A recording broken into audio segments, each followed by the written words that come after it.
સૌ ધર્મપ્રેમી જનતાને જય જગન્નાથ।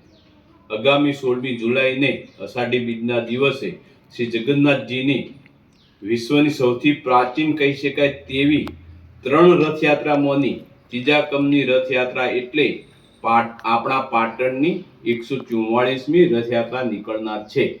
પાટણની આ રથયાત્રામાં આ વખતે પહેલી વાર વ્યસન મુક્તિ ટેબ્લોને સ્થાન આપી વ્યસન મુક્તિ સંદેશ જન જન સુધી પહોંચાડવા આમંત્રણ મળ્યું છે। ત્યારે શ્રી જગન્નાથ મંદિરના મુખ્ય ટ્રસ્ટી એવા પિયુષભાઈ આચાર્ય સાહેબ શ્રી તેમજ અમારા સ્નેહી શ્રી વિનોદભાઈ જોશી સાહેબનો આ તબક્કે ખૂબ ખૂબ આભાર।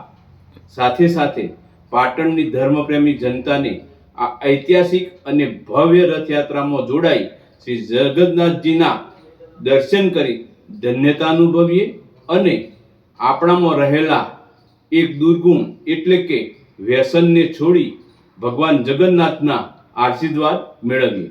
તે હેતુ હું આપ સૌને મારા તરફથી પણ આમંત્રણ પાઠવું છું। તો ચાલો શ્રીજીના દર્શન કરીએ, હાથ જોડી ને ધન્યતા પ્રાપ્ત કરીએ, વ્યસન છોડી। સૌને નરેશના નમસ્કાર।